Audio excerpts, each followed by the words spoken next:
This week's episode, we have a rare find for an independent film. Let's just say that, which is a B movie. Yeah. Yeah. We talk about a lot in this. It has a lot to offer on a lot of levels, and I think you'll enjoy it. Yeah. We talk about simple storytelling and how hard it is to find family movies. Yes. In the V realm. That's what makes it a rare treasure. Yeah. It's really fun. It's something that you're able to watch with the whole family. Yes. And there's a lot of good camera work and just everything. It top to bottom. Yeah. It really, it's another one that checks pretty much all the boxes. One minor boo-boo. Well, but, yeah. Other than that, it was really fun. Yeah. Yeah. So, all right. So shall we get rolling on this? Let's do it. We're gone. Okay.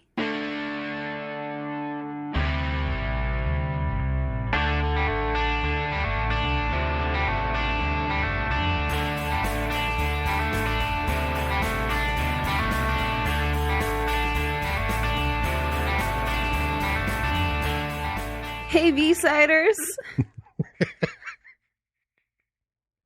You gotta stop. Keep going. Yeah. Hey, B-siders. You made a face at me. Welcome to another episode of Bravo for the B-side. I'm Danny. I'm Jim.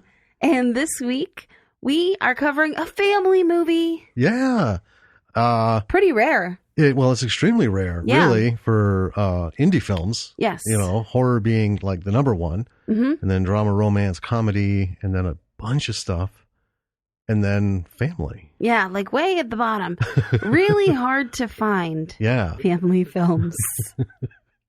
But I'm super excited about this one because it's so fun, and I've been waiting to talk about it. Yes. For a while now. So why don't you jump in and tell us about it? All right. So our movie for this week is Spit, a story of a caveman and his chicken. Did you look that up? Because I know we were arguing about caveman and a chicken. No, I'm going with that. Okay. It was put out in 2017. The director is Jonathan Stymack. Written by Jonathan Stymack, Andrew Cook, and Ryan Shields Johnston.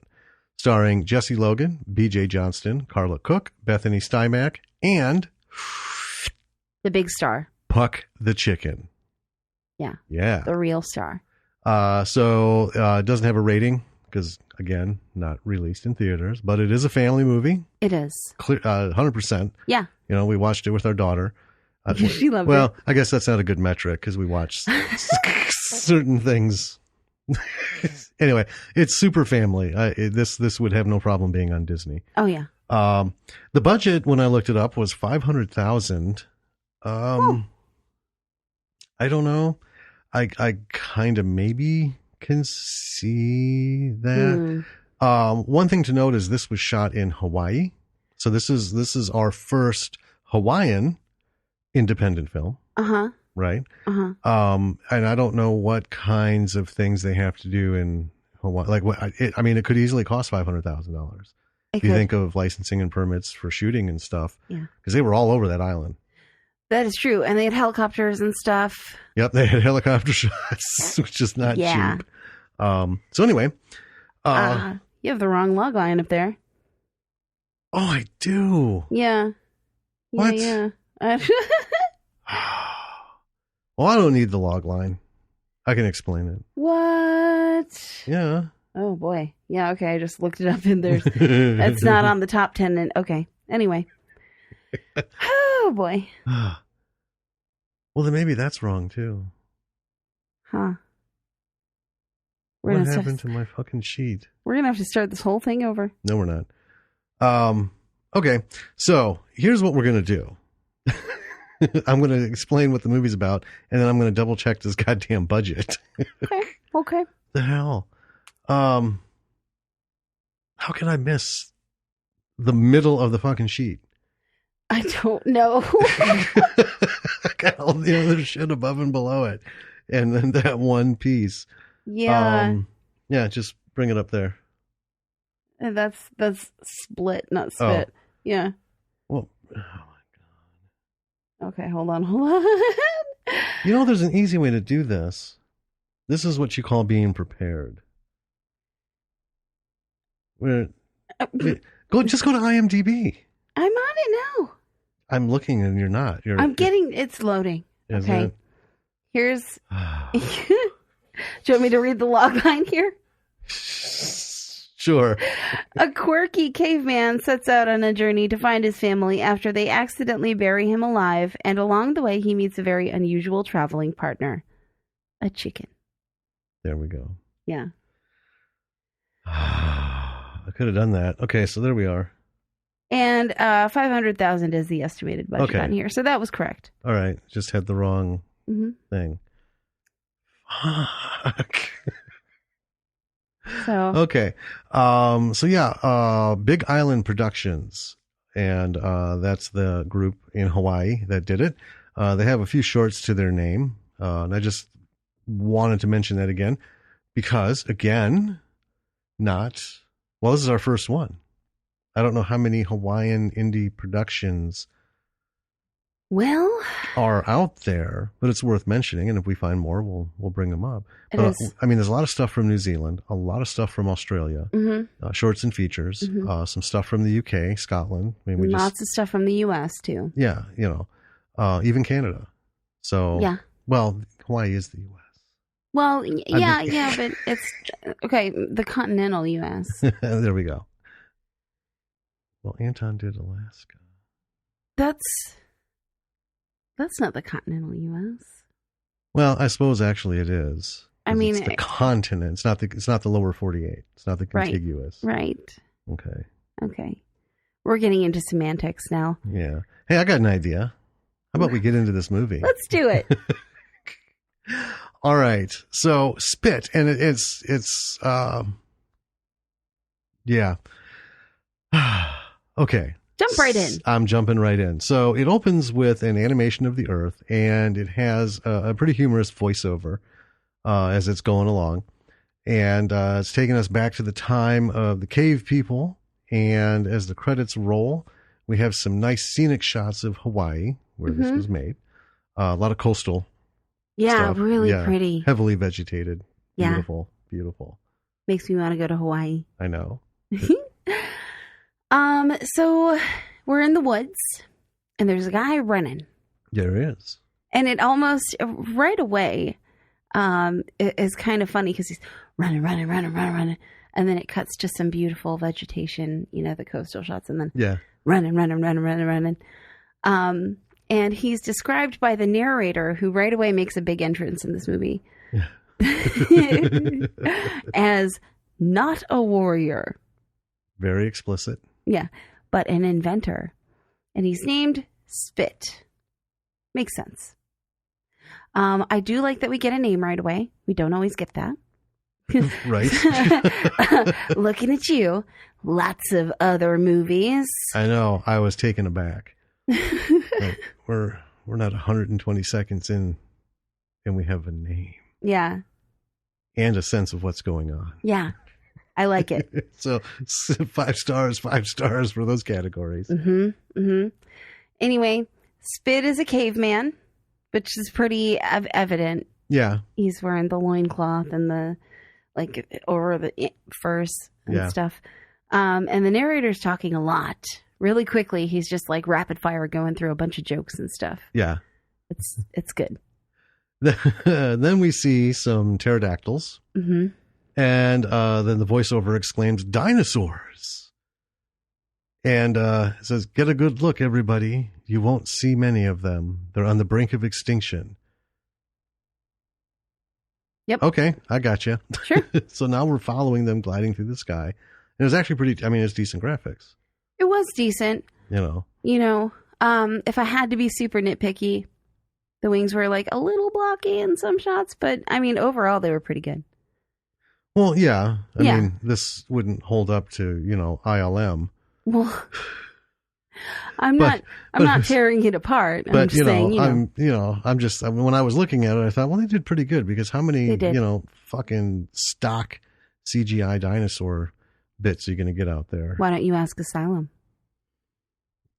They make their own. And they're not suitable for stock. Sure. I'm absolutely sure. That's. Ooh, okay. They make those all by themselves, huh? You can't tell. Anyway.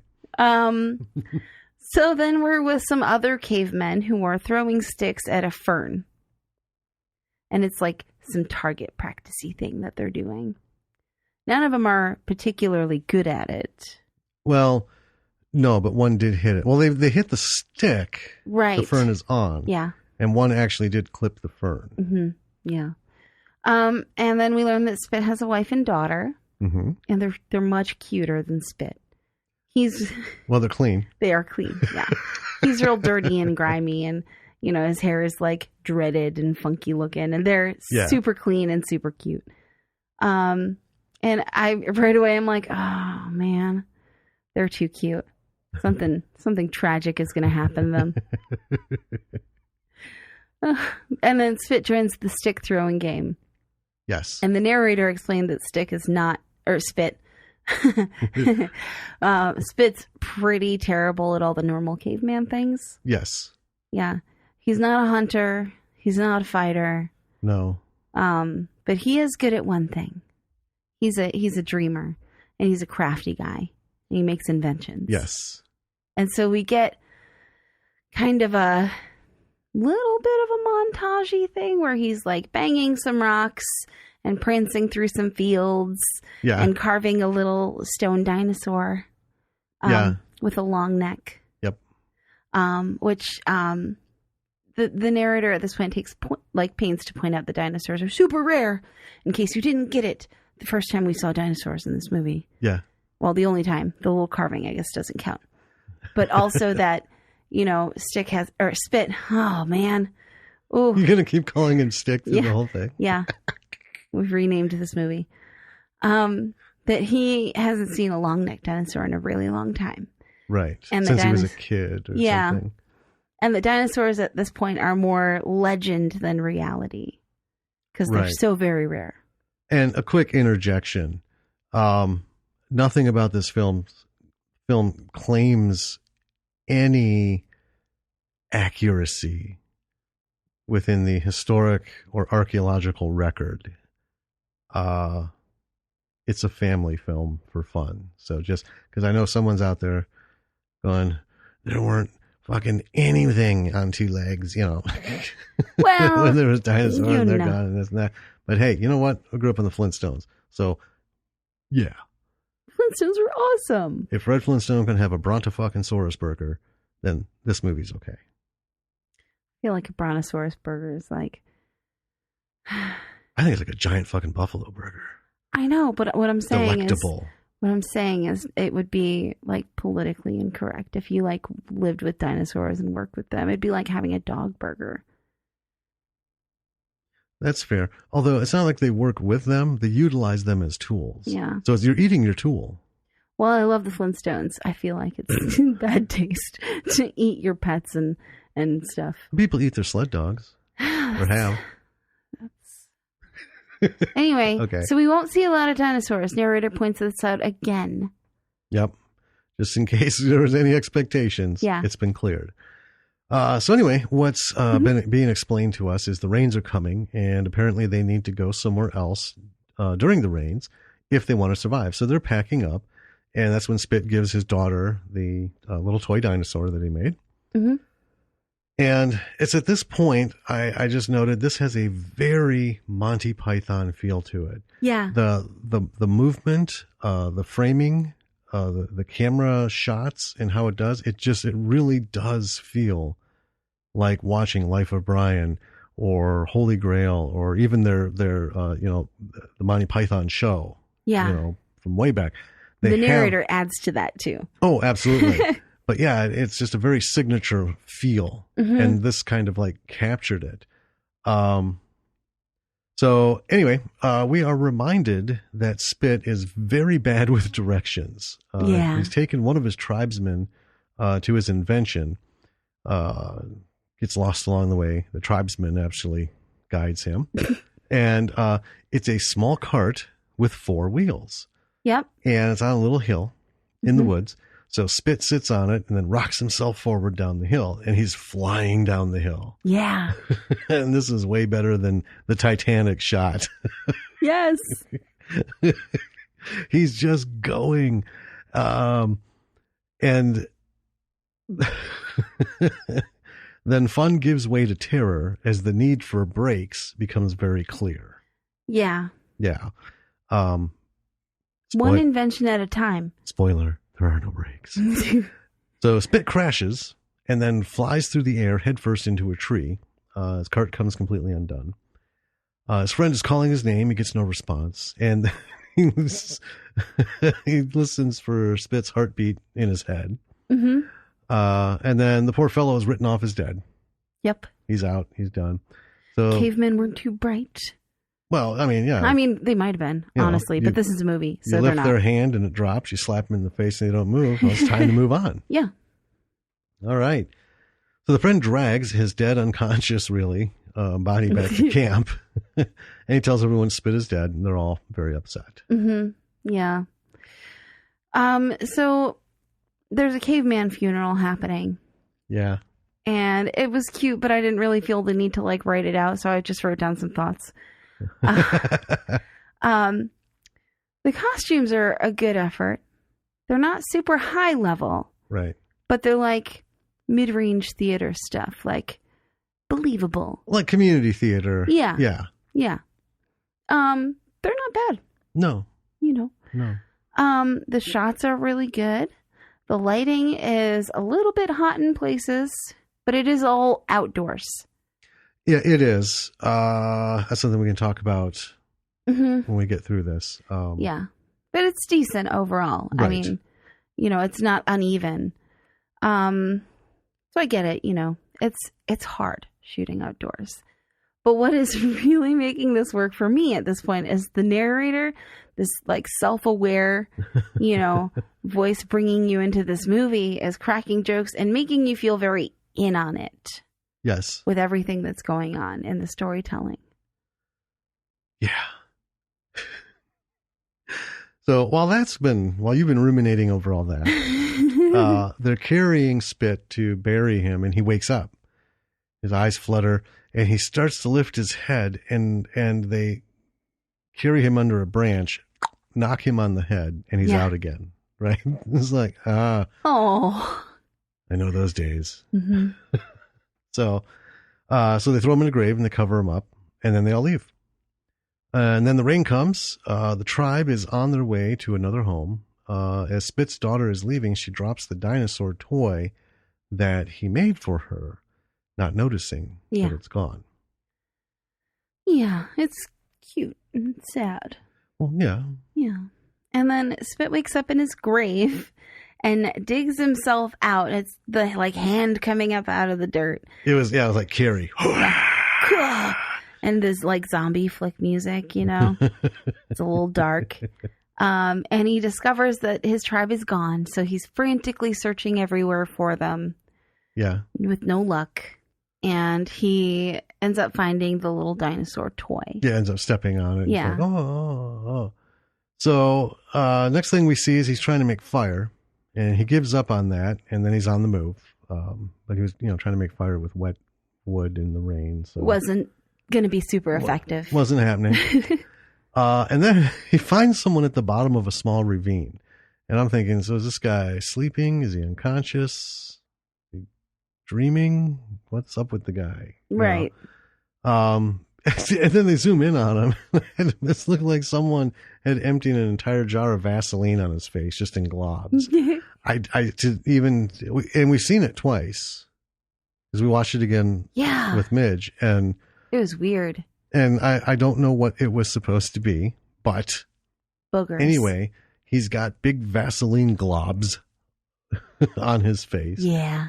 And then they're communicating. And then the narrator translates for us. Yeah, because they're just kind of like, yeah. I have 2 gifts for you. They will help you on your way. Mm-hmm.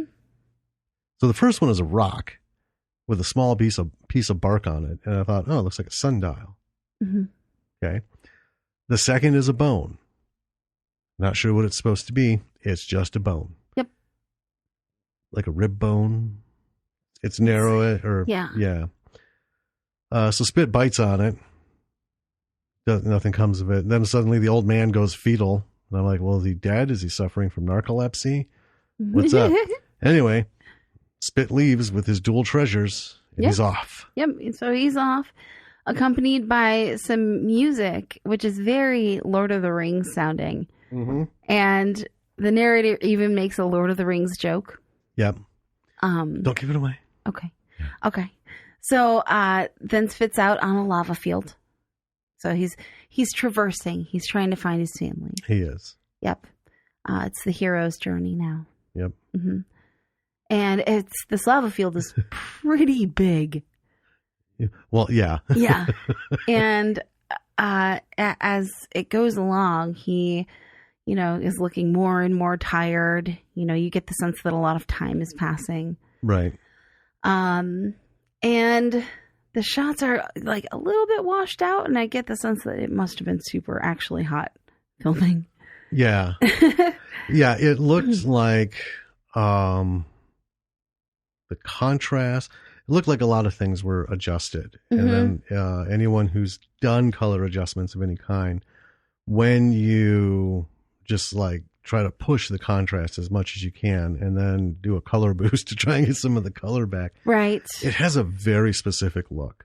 Yeah. And that's what we get a few times. Mm-hmm. Not just the lava field, but some places where, out in the middle of the open in Hawaii, there's a lot of sun. I get it. Yes. Especially on lava fields. Yes. And so it's still, it's still hot, and he gets hot enough he has a little bag, and he reaches into the bag and pulls out mud and like covers his face and his hair in it.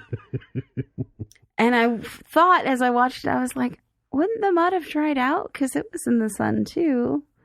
I guess it was in his leather bag. It's his special bag. Yeah. Yeah, it's a special mud bag. Anyway, but there are a couple of cuts like that suddenly cut to black and then followed up by just a continuation of the same shot. Mm-hmm.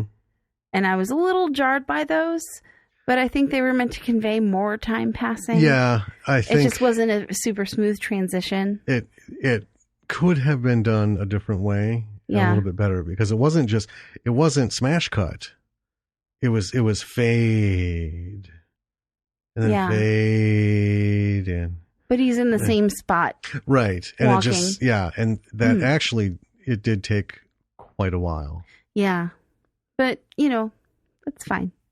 And then Spit ends up passing out, and he wakes up to some voices. Yes. Kind of like getting him up, I think. Yeah. And so he pulls out the sundial that Vaseline Man gave him. And is that what you're calling him? That's what his name is now. Sweet. It could be Booger Man. I think he was in the credits. Elder Wise Man. I don't know. Vaseline Man. Okay, Vaseline Man. And the sundial helps him find his way out of the lava fields into some like gorgeous lush greenery. Right. Yeah. Okay. So boom. He's out of the lava fields on the grassy plain, and he's ecstatic. He finds water. And while he's drinking the water, Spit hears a chicken. Yeah. And it's across the stream from him, which I thought initially, by the way, they had done the shots back and forth, it was like a stream. Turns out it was a brook. Yes. So, he goes to get it and this little thing. So the next thing you know, we see Spit with the chicken. And the narrator says Spit's first instincts was to cook the chicken. As one would. Yep. And so we see him putting the chicken down, trying to make fire. And then the chicken runs away and he chases it. And then it happens again. and then it happens again. And finally he gets the fire going. And more chicken chasing. And he's about to put it in the fire, and he apparently makes a connection with it. They lock eyes. Yeah. Yeah. They connect, they bond, and the next thing you know, he's not cooking it. No. They're friends now. They are. So he's continuing to walk, and he has the chicken on a little leash. Yes. It's super cute. This whole movie is super cute. It is. So yeah, walking across a lot of fields. And the music as he goes along is really nice. It's orchestral. Yes. Which is like, ooh, you know. You don't get that a lot in indie films. No, we had talked about that a few times. Yeah. Yeah, this one, the music was really nice. It was really nice. It was very rich and proper. And it was original music, I believe. Yes. Yeah. So he eventually finds a cave that kind of goes out to like a largish body of water. Mm-hmm. And then he's in a field again, and he gets to a valley, and there's a lot going on in this valley. There's some like smoke coming up from craters and, you know, hot air vents in the ground. And the narrator calls it the land of smoke. Yes. Yeah. So about this time, I put in my notes, this reminded me of Quest for Fire. Now, only with a narrator. Anyone who's seen Quest for Fire will know that it's not a family film. Right. It's pretty brutal. But what reminded me of it was, narrator aside, was just it's kind of even though it's, you know, a fun family film, and, you know, it's geared towards kids who don't care if there's no spoken language. Right. Right. But a lot of movies, this isn't just a kids show, because it entertained us. It did. Yeah. You know, it was just a nice little fun film. Mm-hmm. The whole thing though of not having, you know, spoken dialogue, words other than,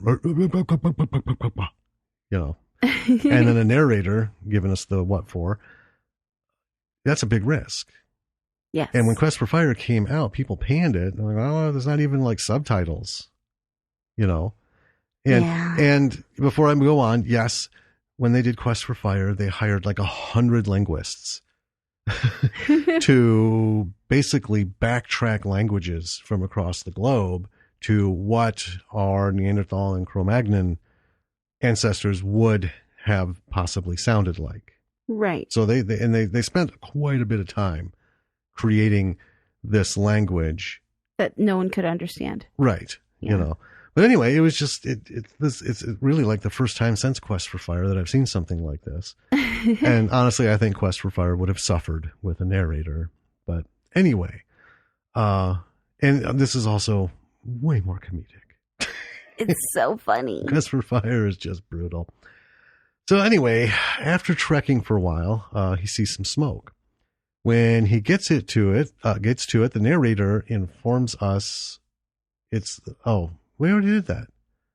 The land of smoke. Then we're out of the land of smoke. Yeah. Yeah. All right. So now they're hungry, Spit and his chicken. Yes. They find a tree with a fruit. Spit tries to knock it down with rocks. And here we go. Little point. Spit sucks at everything having to do with being a caveman. And, you know, other than the 4 close calls of knocking himself out with an airborne rock, that fruit has nothing to fear. Right. Right. He's just terrible at it. So he sits still. And then he looks at Puck and has an idea. So then we see him trying with the chicken to knock the fruit down. And it doesn't take long for that to come out as a real quick nope. Right? Like throwing Puck up at it. Yep. So again, he sits down defeated, and there we go. It hits him in the head. He and the chicken are dining on a fig. This is one of the quotes that I wrote down because I thought it was just funny. Little did Spit know that fig seeds caused severe diarrhea in chickens. And then you hear, I'm just kidding. So then they're back on the trek, and Spit is following the chicken, who we learned was named Puck. and and moving. It's like Puck knows where to go. Well, if you're directionally challenged and you sort of suck at everything about being outdoors, following a chicken couldn't be any worse of an idea than trying to strike through on your own. That's true. And to be fair, the chicken was at least going away from where they came. True. And I couldn't help but think, because, our daughter, when she plays video games in open world situations, it's very frustrating to watch. She just goes in circles. Well, not even circles. She'll run, stop, turn around, and then go back and expect something to happen. Like, you just came from there. Yeah. And then she runs off and does a little circle, and then she'll run right back to that same point and then do stuff. I'm like, you just left here twice. It's fine. So I get it. Yeah. Trust the chicken. Yeah. Okay. So they go for a while, and then it's night, and he's now in what the narrator calls a bird forest. Which I get. Lots of birds. There's a lot of bird sounds. Yeah. Yep. Yeah. And then Spit gets to the coast. It's beautiful. And then they do some more walking. There's lots of walking in this movie. So much walking. Yeah. Yeah.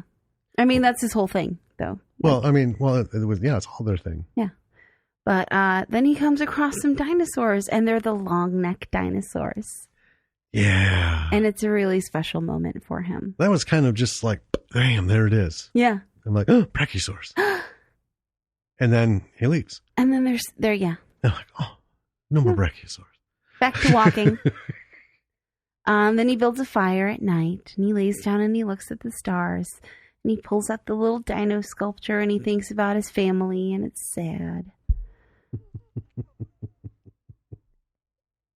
Yeah.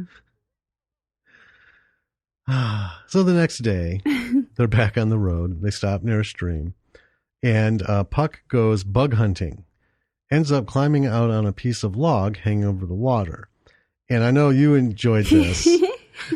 Because it's one of those, when working with animals, it isn't the worst thing. No, it isn't. I didn't even comment on it on my notes because I've seen anytime there's an animal in a movie, they can only do so much, and then you have to entice them. Yeah. Right, for certain things. You can't give them commands to do all this weird shit. I mean, A, B, C, D, E, F, G. Do you know how hard it is to train a chicken?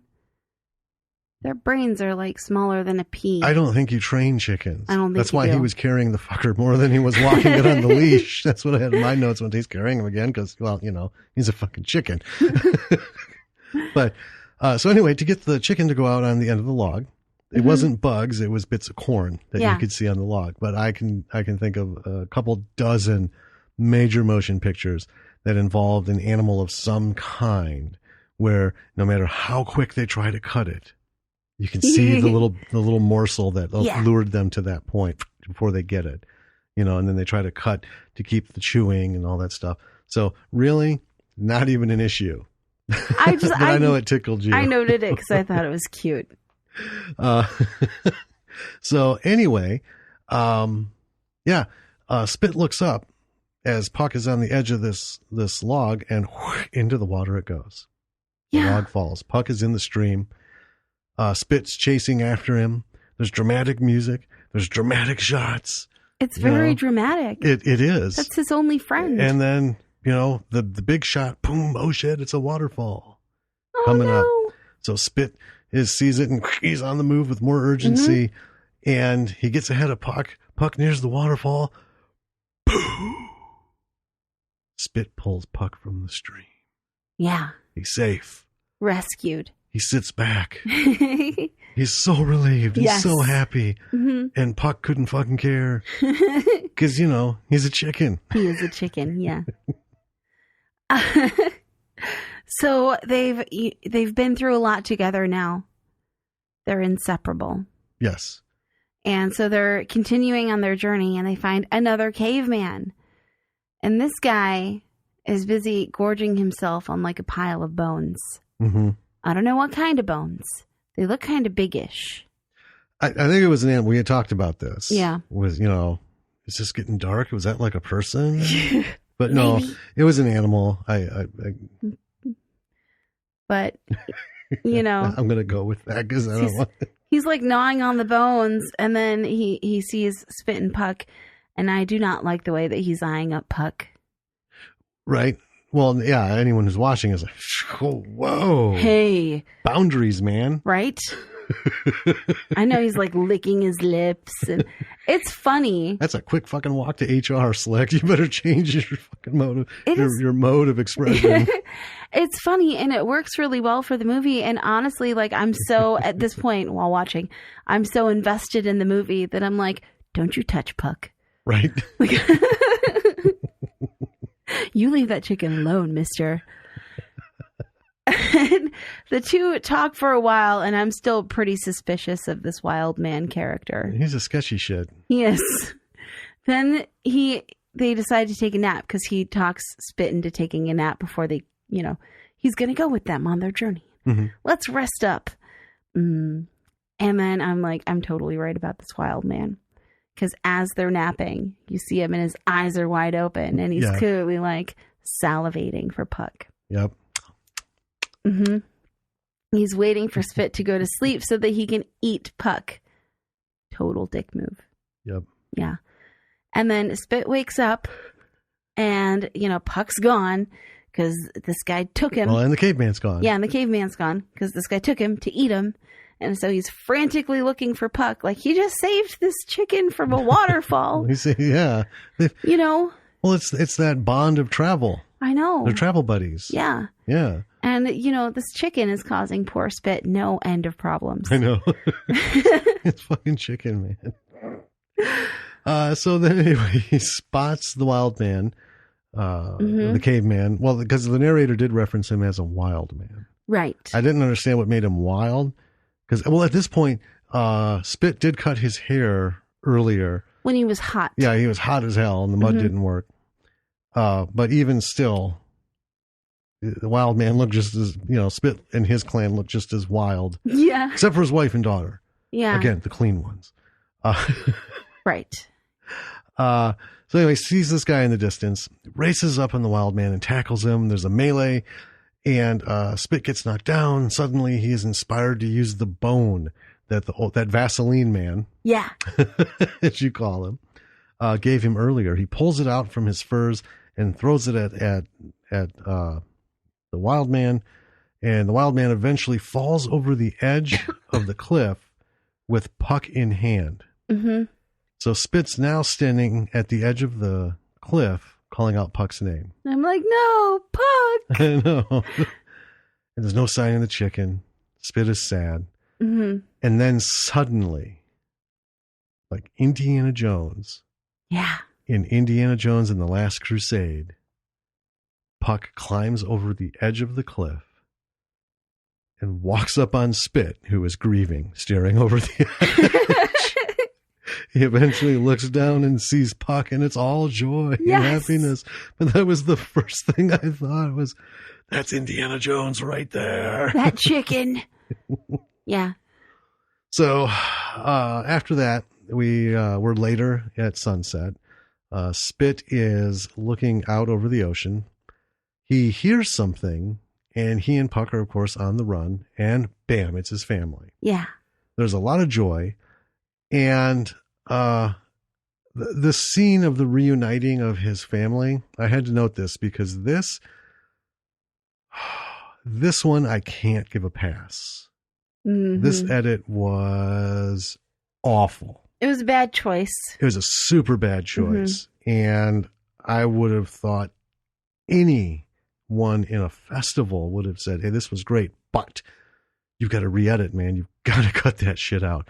Because what it is, it's a wide shot of his family, like stretched out almost all the way across the screen. The whole tribe. Right? Yeah. They're all walking single file. And at the end are his wife and daughter. And then all of a sudden, it's more like a 3/4. Yeah. You know, so as they get closer to the right side of the screen, what they did was they framed the group and then blew that up to fill up the screen. And I swear to fucking God, it looked like Minecraft. It was very pixelated, very blurry. It was awful. Yeah. And I'm not talking like a little glitchy thing here. Folks, if you don't know what Minecraft is, look it up. I can't hardly watch our daughter play that game. She gets so mad when I say it's computer Legos. I know. God, I hate that blocky shit. I can't stand it. So anyway, it's not once, but twice they do this. Yeah. And it's just so bad. Anyway, after that, Spit's daughter is running over to him. And again, they zoom for that, and it's pixelated as shit. And eventually he's welcomed by everyone. He gives his daughter the little dinosaur that he's been carrying with him. We have a happy ending. Yeah. Yeah. Yeah. And at the end of my notes, I put this. I have to say, God damn it, I loved this movie. Yes. I had something similar at the end of mine. Well, it's silly. It is. But this is something we're going to talk about. This is a masterful example of just simple storytelling. Yes. Just lay it out there. And, people can make the argument, oh, but, it's a kid's film and stuff. Look at The Lion King. Tell me how many fucking sub-stories are running there. Or how many adults love that movie, right. Do you know how many times I've seen The Lion King without the presence of a small child? The animated one. A lot. Yeah. The scientific number of a lot. More than I want to comfortably admit. It's an awesome movie. Yeah. But there's a lot of things going on in it. That's true. And then in the new one, there's even more things going on that need to go on. Well, yeah. But anyway. So that is Spit. That's it. It's not super long. It's not super long. It's a fun little thing to watch. It's if you're, again, Monty Python. Monty Python's not always adult oriented. No, not always. There's you could take whole stretches of it and, show it to teens. They don't make sexual references, no innuendo, no swearing. I mean, they do that in a lot of them, but there are whole stretches where they don't do those things. Yeah, well, it's like a 50-50. I mean, that wasn't their hook. No. Right? Their hook was, this is the situation, and what's appropriate is what they did. They didn't just, not everything was a swear fest, not everything was a dick joke, all that. Right. So if you like that kind of fun, you're going to enjoy just sitting through this fun little story. Yeah. And we watched it again, I'd mentioned. Yeah, with our daughter. Because we wanted to see, we think it's fun, but let's get a 10-year-old's perspective on this. And she liked it. She did. She was very attached to Puck. Well, and that I think is clearly the hook. Yes. It's the chicken. Yeah. But she dug it. She got the little things, and even at the end, she's like, the wild man and the chicken. That bastard. So she clearly wasn't up for anything happening to Puck either. Right? People who have a chicken companion get very attached to them. Well, she doesn't have a chicken companion. You make it sound like we don't own chickens. No, we don't. We don't. But, it... sounds like a weird pet to have, but I've known people who have like a single chicken and like that's their buddy. But we're getting away from the point. I'm getting us away from the point. Yeah, I don't want to talk about which chicken companions. But so lessons that we can learn from this movie. Well, the simple storytelling. Yeah. I mean, it's the hero's journey. It is. We see what he loves most in life, which is his wife and daughter. Mm-hmm. Oddly enough, his inventions do nothing for him. They cause the problem. Yeah. And somebody else gives him shit to use. Mm-hmm. Right? He doesn't invent anything to get himself out of a situation. That's true. He uses the sundial and the bone that he somehow identified as a throwing knife. I mean, maybe they could have had him invent something to help him out of his situation, but it's all right. Well, I suppose he tried to use Puck. Maybe that was part of an invention, trying to use Puck to get the fruit. Puck wasn't having it. Don't you throw me, asshole. Well, but he lost his family. Then he went to find them, and, some things happened to him along the way. That's your most basic. Well, it is. And that's where anything his inventing would have complicated the story. Yeah. It was just very basic. He did a lot of, in the open shots, a lot of looking out, and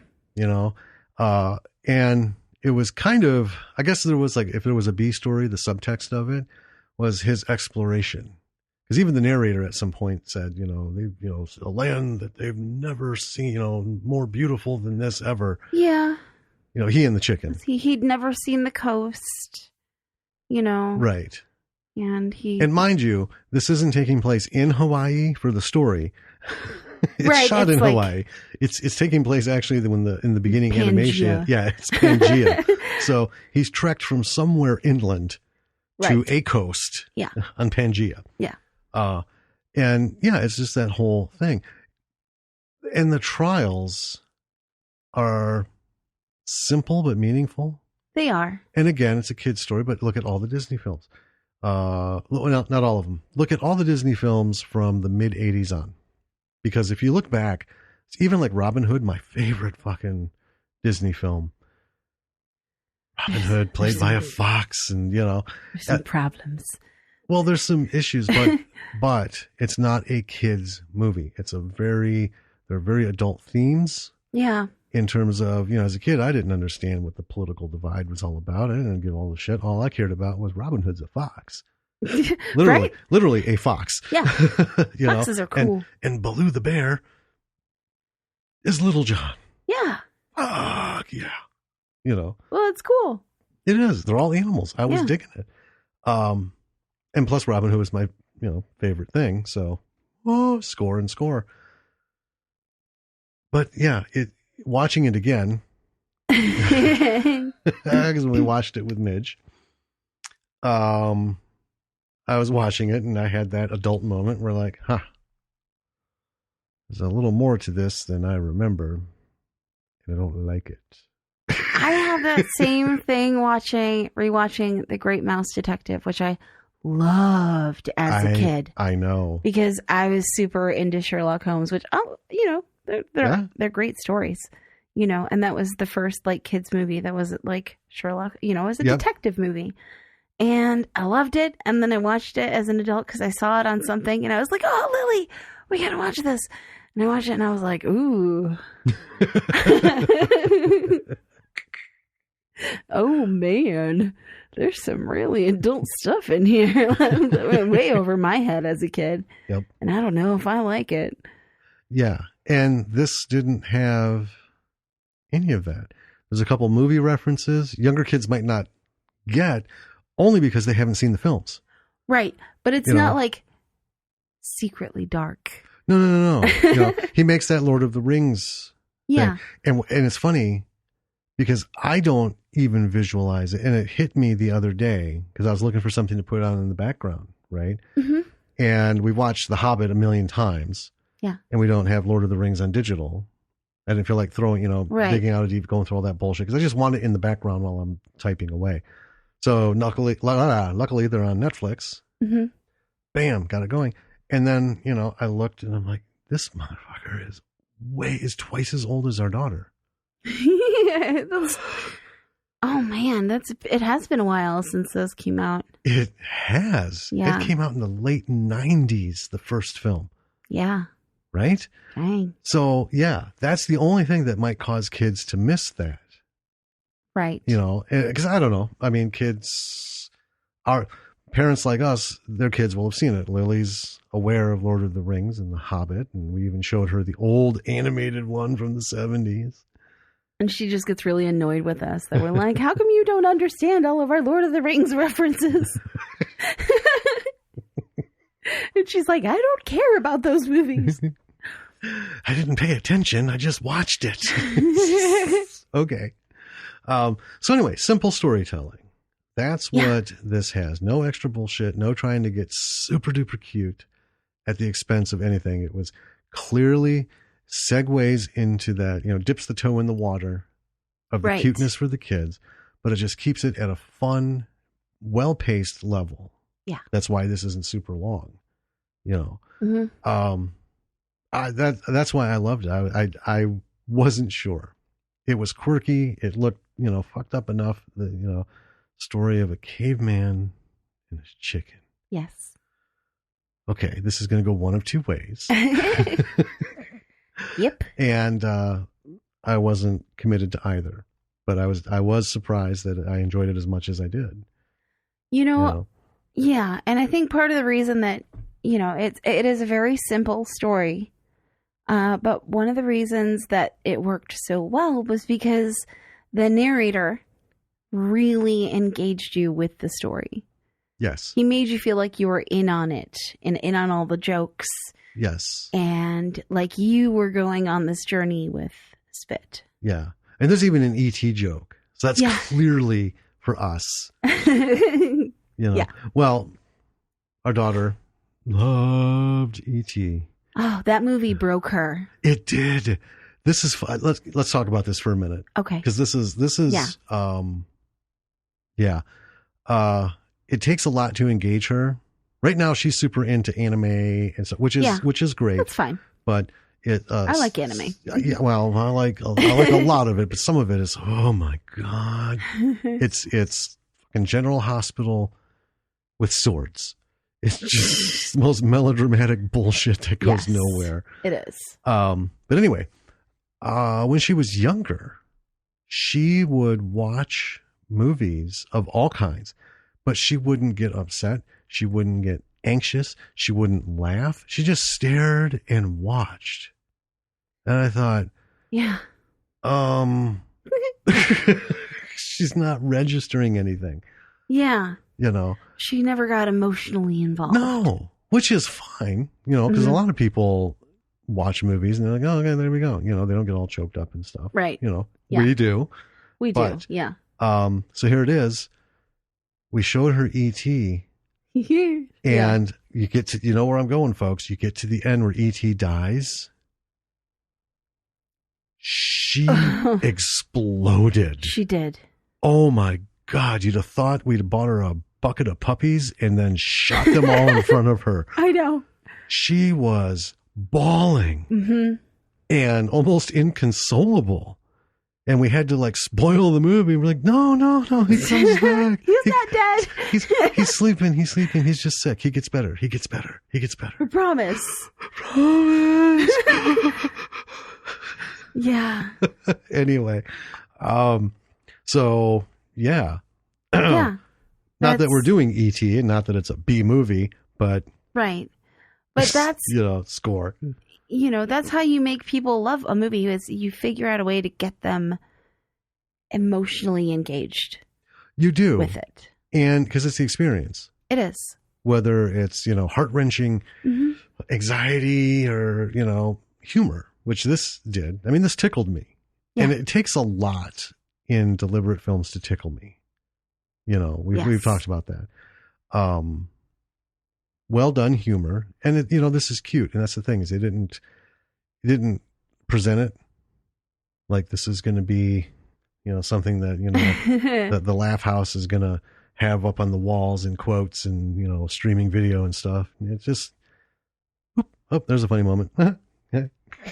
Right. Yeah. Yeah. Yeah. And we've gone over the couple of other lessons you can learn from this movie. I think that don't use zoomed shots.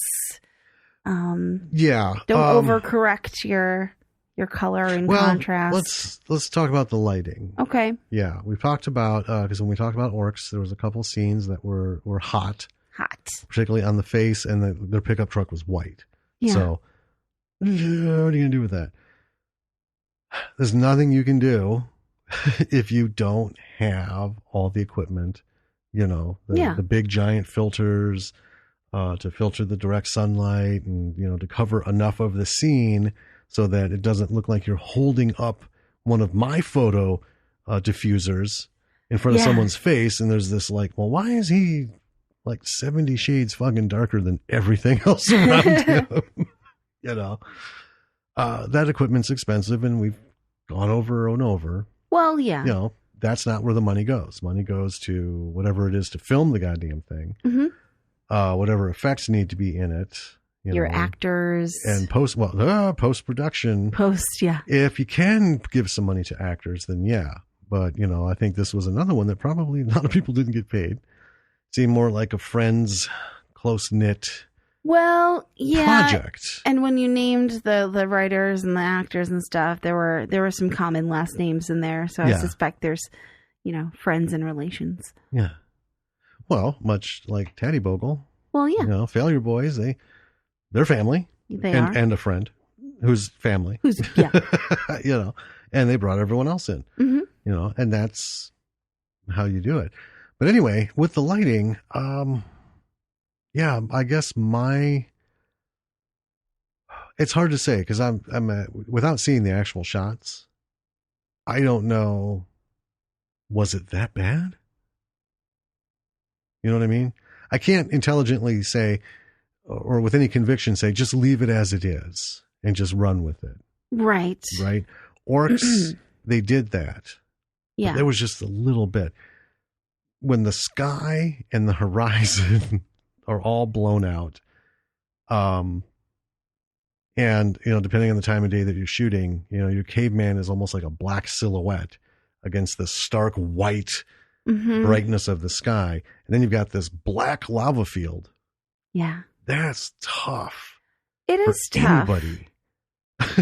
It is tough. And I guess, you know, I'll say that they did a good job doing whatever it is they did to those shots because it wasn't to the point where I was brought out of the movie, you know, entirely. Right. Watching it.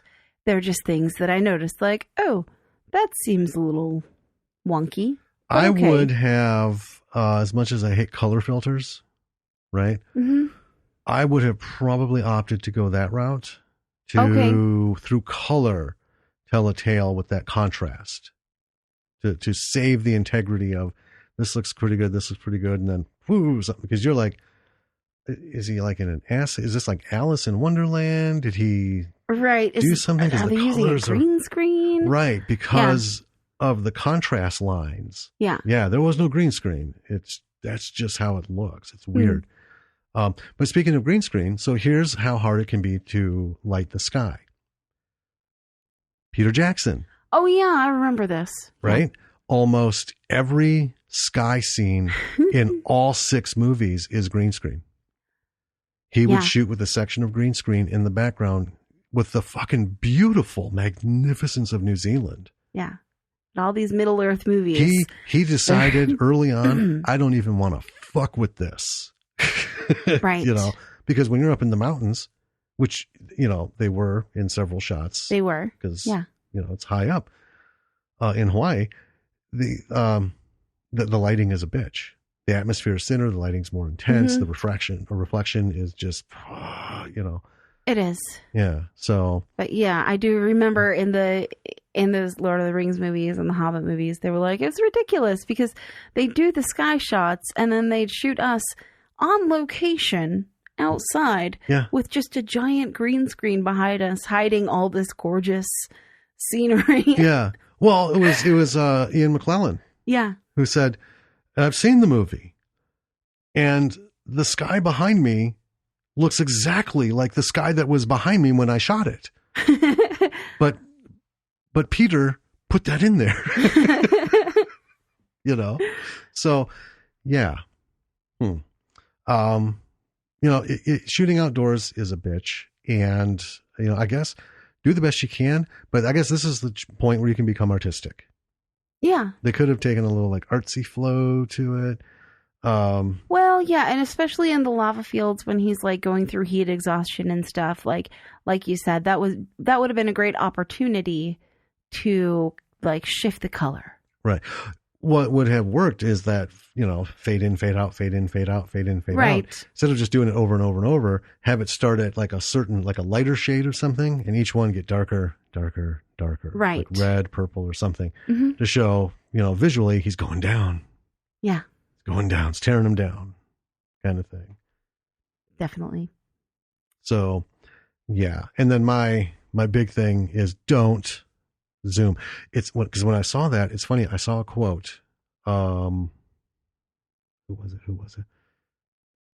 Oh, I saw it. Now that I said Ian McKellen, I don't think it was him. It wasn't him.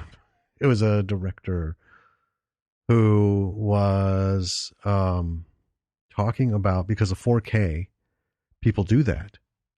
Instead of doing a separate shot. Mm-hmm. Oh. I can't help you. I wish that I could. Herzog Werner. Okay, Herzog. Okay. He from Mandalorian. He was the bad guy. Yeah. The first bad guy. Yeah. The accent and everything. He's a film. Yeah, he's huge. Yeah. Yeah. So he's the one who said 4K cut zooms are cheating. Oh.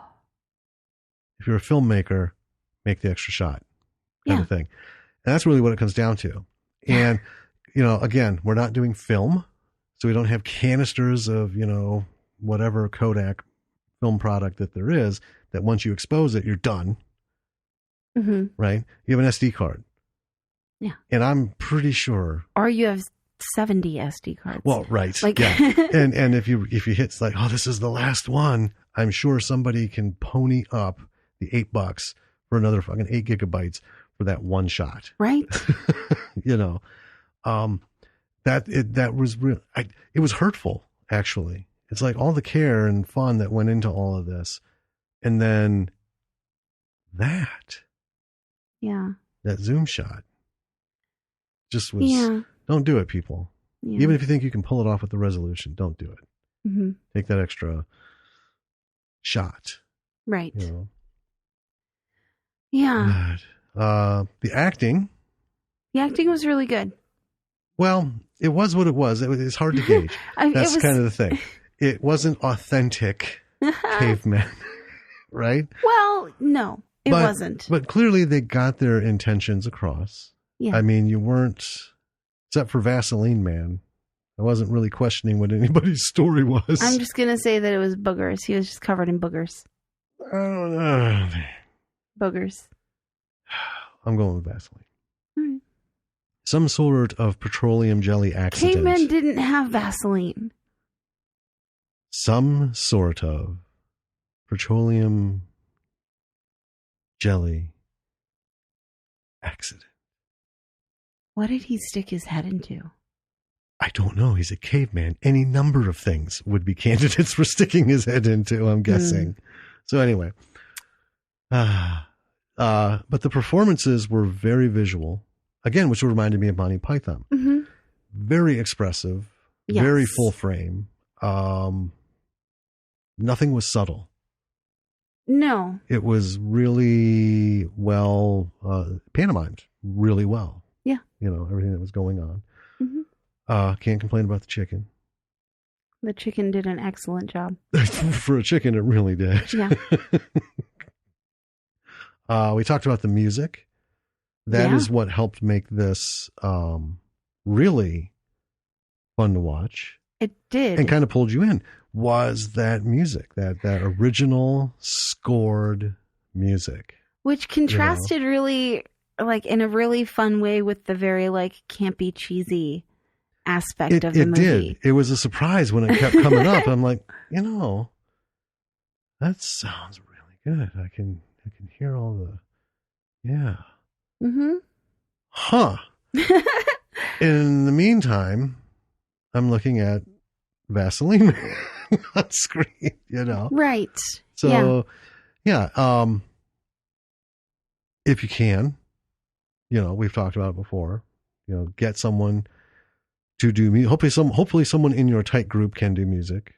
Yeah. But there are people out there who will do little bits and pieces for super, super cheap. That comes back again.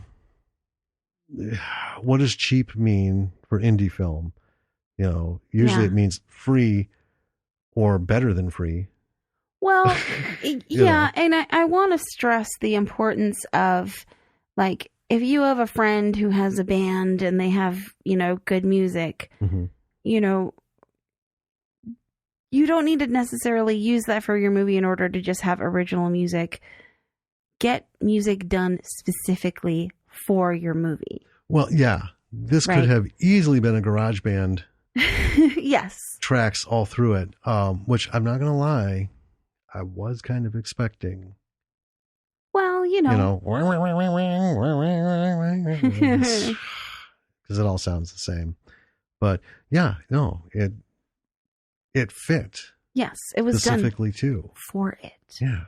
Mm-hmm. How most films do it. Yes. They make the movie, and then the orchestra watches the movie as the composer director. Like, this is what I came up with. Now follow me. Bum, bum, bum, bum, bum, bum, bum, bum, bum, bum, bum. Well, yeah, it's made specifically to go along with the scenes. Yes, and 9 times out of 10 they hit the mark. Mm-hmm. There's some movies we've seen where we're like, huh, that music was a little too exciting for this scene. Well, yeah. Clearly he was way more jazzed watching this than we were. Or he was trying to oomph up the excitement of the scene with the music. Oh, I hate that. I hate that. I hate foreshadowing by music. Oh, yeah. I fucking hate that. Yeah. Oh, my God. Music should suit the mood and set the pace. Yes. But yeah, it shouldn't be something that you lean on to help, amp up, if your scene enough isn't, dramatic or exciting or thrilling enough, it's not the music's job to make it more so. It's the music's job to bring it together. Yeah. Totally. Beginning, middle, end. I'll backtrack though. Horror movies. Horror movies, yeah. I think it's absolutely fine because you think of Halloween, you think of Jaws, Friday the 13th, You're like, oh, someone's gonna die. Something's not right. Why don't they know? Yeah. And then it slowly builds to it. So that's a little bit different. So the thriller, suspense, horror thing where it's kind of pulling you in. Mm-hmm. But here's the thing. So if they started Jaws, right? And there's all this stuff going on, so we're and then nothing happens. We cut to, Amity and they're doing their thing and this and that. And it's 20 solid minutes of nothing. And then all of a sudden, and then back to nothing. That's the shit that I hate. They drop the musical cues for no reason. There's no thread to it. By the way, this is a horror movie still. Just hold on a minute. Yeah. Yeah. Yeah, well, it's because Halloween, the opening music to Halloween, that's as recognized. Yeah. It's not ripped through the whole movie though. No. Who's in that car? No. No. If anything, you get the kind of just a couple notes, little thing. Anyway, don't use your garage band for music just for music. Yeah. Do what you can. Makes a huge difference. Yeah. Yeah. So, do you have any more lessons that you want to go through in this? Oh, there's plenty. I think there are a lot. The writing. I just, let's talk about the whole film. Yeah. It's a family film. Like we said, it's rare. And it's not easy. I'm going to say this. We have a lot of followers who are authors, and a lot of them are young adult, and some are children's authors. And I get living your mind in that genre. Yeah. Right. But say you're a writer in general. That's novels and stuff. So in a novel, you can put yourself in a genre and go. As a screenwriter, you aren't allowed to do that. You have to be able to fucking write anything and everything for the job, and if you're bad at it, you're bad at it and you don't do it. Like we talked about comedy. Yeah. We'll never do a full on, like a sitcom. Just can't. Can crack jokes, can make things funny, but not gonna be able to do, 300 episodes of pratfalls and slapstick. Right. But can do almost everything else. that these folks, because not all their other shorts and stuff are kids stuff. They're not all family stuff. Right. The fact that they did this, I mean, that's hard because we did a family script. Yes. And it was hard because as grown-ups, your inclination is to respond, is to see a situation through adult eyes. Yeah. You know, like, you pig fucker. That's the wrong way to go. That's true.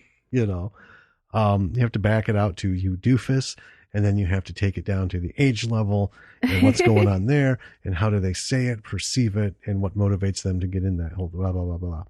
Well, yeah. You know, and that's just for the story. Never mind the dialogue.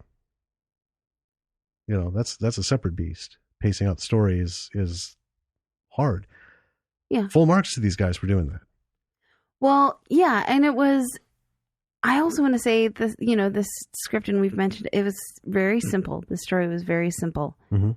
And I know that as writers, one of the things that we've gotten back are like, oh, where's the extra storylines and stuff? You know, obviously this worked really well. Mm-hmm. And there weren't extra storylines. No, and that's the kind of the thing. It's that like, cookie cutter shit. Don't be afraid to, you know, like, if your story is good as it is and it's simple and you know it, don't be afraid to stick to your guns about that. Mm-hmm. Because if this were more complicated than it is, it would be less enjoyable, I think. It would. It would. And that's the whole thing with independent film is, you know, I don't have to fucking care about anybody, what they say. Because going back on what you said, yeah, we have received a lot of, and none of this shit is consistent. That's the thing. If you're, you know, listening to this and taking notes and doing your stuff and watching films, trying to get ideas and, you know, working out how to get out there and get into all this, understand one thing. If you put 100 fucking producers in a room, you're going to get 100 fucking different views. And then if you add another 100 fucking agents, you're going to get another 100 fucking completely, no two will ever match up. Because here's the thing. They all understand the cookie cutter. Yeah. That's what Hollywood is. Hollywood is cookie cutter. If they're like, oh, original script, that's what kills me. It's not fucking original. It has the same shit in it.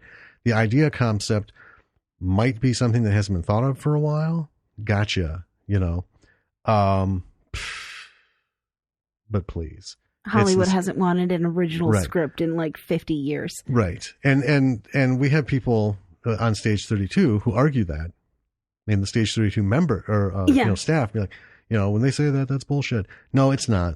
It's not. Because when they get something original, then they have to try and fit it back into their cookie cutter. Because we have gotten both. We have gotten, why is there so much extra stuff going on? Like with the family script. Right. And there's not a lot of stuff going on. That's the fucking story. I know. Like, did you think this was just about baking shit? You know, is this 90 solid minutes of a kid having problems with the fucking oven? It's not a cooking show. No, you twat tuft. It's a fucking movie about young people ill-equipped to deal with the emotional, you know, things that happen when you're a kid, balancing friendships and dreams and responsibilities and what's more important. And I've got to do this, but I don't want to let them down and this, and then how the friends react and da-da-da. Right? She bakes because that's a cute thing that kids do. Like, it doesn't really have anything to do with the story. Right. She, you know, she's not building, you know, fucking rockets. She's not, you know, this is her thing that she does. Mm-hmm. She does it well. There's a specific reason. Yeah. And good things start to come of it, but it cuts into her life and it changes her dynamic. Mm-hmm. Right? That's a classic story. Yes. Right? How do you deal with all these changes? Mm-hmm. And, you know, there's, it gets, you know, worse before it gets better. Well, yeah. And then there's someone who's like, oh, what's the other story? What do you mean the other story? What other story? There's a couple already going on. So, yeah, you know what? Fuck them. Fuck them. You know, the notes that we when it comes to notes like that, fuck them. Don't listen to that.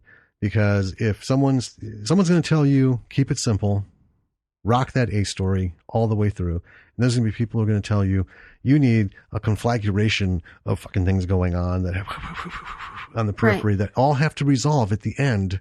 Yeah. Especially if it's like a TV show at the end of the episode, so you can move your primary story into the next one. Right. You know, like Spit also needs to be figuring out how to rescue the dinosaurs and, you know, find Puck's family as well as his own. Well, and, yeah, some sort of evolutionary thing. Spit has torn the dinosaurs. They're my origin. You know what I mean? Right. It's so fucking stupid. I just can't. But I would be willing to bet you if we could erase Spit from the consciousness and existence of this world and take this script and hand it to somebody, I fucking promise you within the first 20, someone would bring that up. Yeah. Well, why don't you have him, you know, Spit's now conflicted because he saw his ancestors and that's where he belongs. Kind of bullshit. It's a fucking chicken, man. Kids show or not, it's a chicken. Well, yeah. I love this movie so much. It is. And that's just it. Keep it simple, guys. Stick to your script, stick to your story. Yeah. You know, and again, this is, you know, it's weird because we talk indie filmmakers. We don't talk B movie makers, right? Right. I mean, it's not a thing. I mean, we've already said all indie movies are in the B movie category, but not all B movies are in the indie movie category. Right. Right. So anyway, as a filmmaker, period, you know, unless you are funded by a studio who gave you a tiny check to do a project and you're kind of stuck listening to them, do your thing. You wrote it, you're directing it, or your brother wrote it and you're directing it, or whatever. Or you're producing it. Yeah. Yeah. Whatever. Stick to your guns and your story. You know, because I tell you what, that's what makes these things so fucking delightful. Yeah. You know, we've seen so much good stuff because this is the movie I want to make. And it's awesome. Yeah. Yeah. People are going to enjoy it. They are. Like we enjoy them. And, you know, that's it, I think. We got the music. We got the lighting. Yeah. Sound was pretty good. Yes. The only other shot you had noted was the helicopter shots in the beginning. Oh, yeah. They were a little shaky. It seemed like they actually took a ride on one of the helicopter tours. Yes. Because at first I thought, ooh, man, I'd be afraid to fly a drone way the fuck out past the edge of the island over the ocean like that. That's true. And then it became very clear, that's not a drone. They're in a helicopter. Yeah, and I didn't want to harp on that too much because if you're trying to film from a helicopter and you're like just doing it on your own, that's super tough. You can't stabilize a camera in a helicopter without a shitload of really expensive equipment. Well, it took up until the late 80s, early 90s for someone in Hollywood who finally invented a specific device for the helicopter. Yeah. To reduce the shake. Yeah. You know. And yeah, I did notice it, and then I didn't want to harp it because I was like, well, I'm really used to now seeing drone shots, which are like really smooth usually. If you had a good drone pilot. Right. And, you know, and then I saw that and I was like, oh, that's really shaky. And then I realized why. And I was like, oh, okay, I get it. Yeah. Yeah, that's fine. Yeah. So, I mean, it's forgivable. Yeah. And again, get the shot, man. I guess that's the thing. Do what you have to do. You know, yeah. And if it doesn't look perfect, fuck it. It's no different than us doing this podcast. I spend a lot of time on the sound and making sure we sound decent, not like we're, you know, talking through the bottom of a toilet or, you know, in a cavernous basement.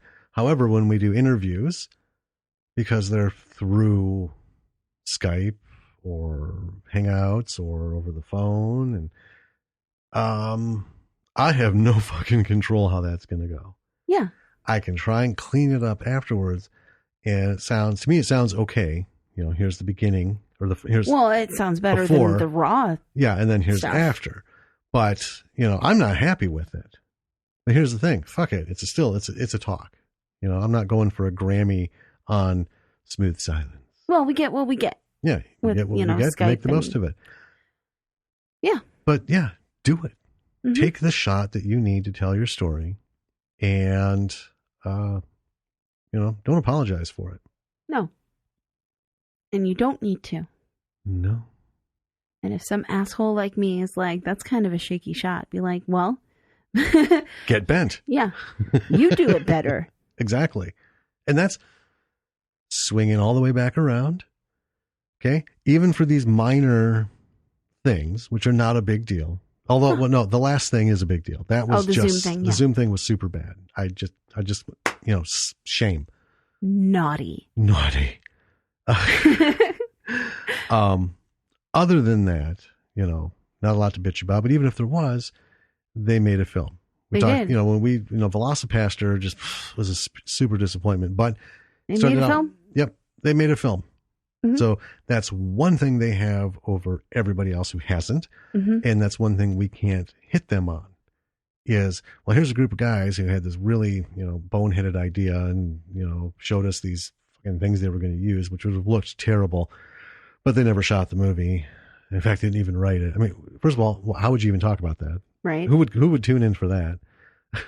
But, they made a film and we gave them credit for it and hat tip to it. And we do have respect for the fact that they made their project. Yes. So, it comes back to it, folks. Make your project, write your project, direct your project, or push to get some funds, whatever your role is in this shit.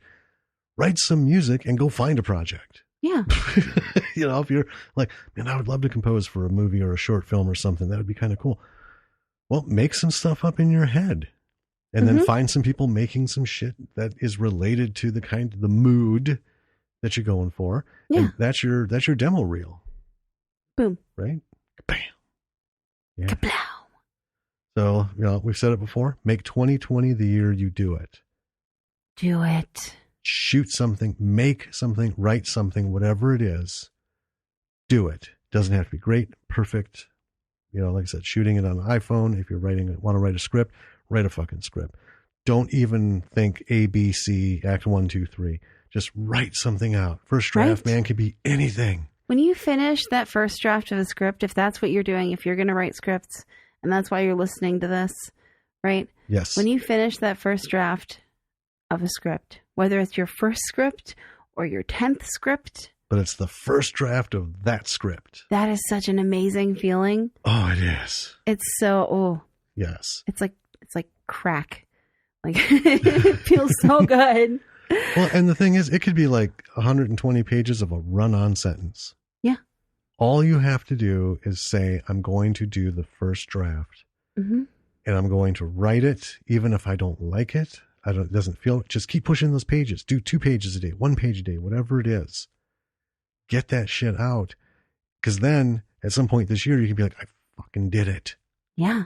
I did it. I wrote it, or I shot my little, 5-minute thing on my phone, or I recorded something, anything. Yeah. Right. And you're going to feel so good about it. Well, you're one step closer to the bigger thing, the next thing. Because that's all this is. It's not a one-shot deal. It's a really long staircase. There's the fantasy stories, the fairy tales, and everything, and some of them, are true. We've talked about a bucket list. Okay, getting a multi-million-dollar payout for your script, you got a better chance of winning the lottery. Yeah. Okay. That's not what you're going for. You're going to look to sell something, maybe get some residuals for it, but then you're looking to get the next thing done, and the next thing done, and the next thing done. Get your page on IMDb. Yep. And you can't get to the next thing until you do the first thing. That's right. And then so on and so on and so on. So do it, me. Do it. Get out there. And when you're not out there writing, filming, composing, or, checking the couch cushions for money for your budget, visit our website. Yes. www.lordsofmisruleproductions.com. Yeah. Because on there's everything. We have a blog there. We have all the episodes of our podcast there. Yes. All the links to where you can get the podcast and links to our social media accounts and emails. You can email us and we will respond to you. Yep. We love getting emails. For those who are following on Twitter, it's getting wildly out of control. I try so hard. I've said this before. I try so hard to like and review and stuff. I can't. Like, I'll sit here and I'll pull up TweetDeck and it looks like a New York stock ticker tape machine. It's just going. It's not stopping. I look up and I'm like, oh, what? Oh, it's gone. Now scroll. I can't find it. I'll post something. It'll show up and then get sucked into the vacuum. And I'll look. Like, oh my God, this is like 50, 75, 100 posts down. And I just did it. So anyway, if you like and retweet us, thank you. Mm-hmm. I do try to return the favor. Twitter is just also kind of a fucking nightmare. They've jacked shit up so bad. But if you want to reach out to us, through social media, go ahead and send a message. Yeah. Yeah. Replying to a tweet, I try to get them, but again, the notifications is a little wonky too. Yeah, go ahead and message us. That's fine. I'm good with that. Yeah. Would love to get back to you. Better yet, go to the website, click on an email link, and give us more than Send us an email. 140 characters. Yes. Well, it's up to Ben, but anyway, you know what I mean. If you're a filmmaker or an actor or a producer and you've made something that you want us to watch, shoot us an email. Yeah. We're all about it. We're all about, supporting the indie community and the B-movie community. We love, independent filmmakers, and we love watching these little gems and little darlings. Yep. If you've had anything to do with a B-movie in terms of like composing, or you were hired to play somebody's composition, reach out to us because, if you're still looking to work and this is your thing or you're new at it, whatever, we want to hear your work, see your work, whatever. Yes. And, we might want to talk to you, see about bringing you on and, talk about your journey, see what's going on. If nothing else, it's just cool to talk to people, That's true. Increase your circle. There are so many aspects of filmmaking, and even, like we are not experts in all of them. No. No. And we'd love to talk to people who know more than we do about this process. Especially if you know color correction. What was that? That feels like it was. That was the ghost of movie angst who lives in this office when I'm here. Oh. Yeah. Anyway. If you know about color correction, Jim's going to want to talk to you for a very long time. Oh, God, yeah.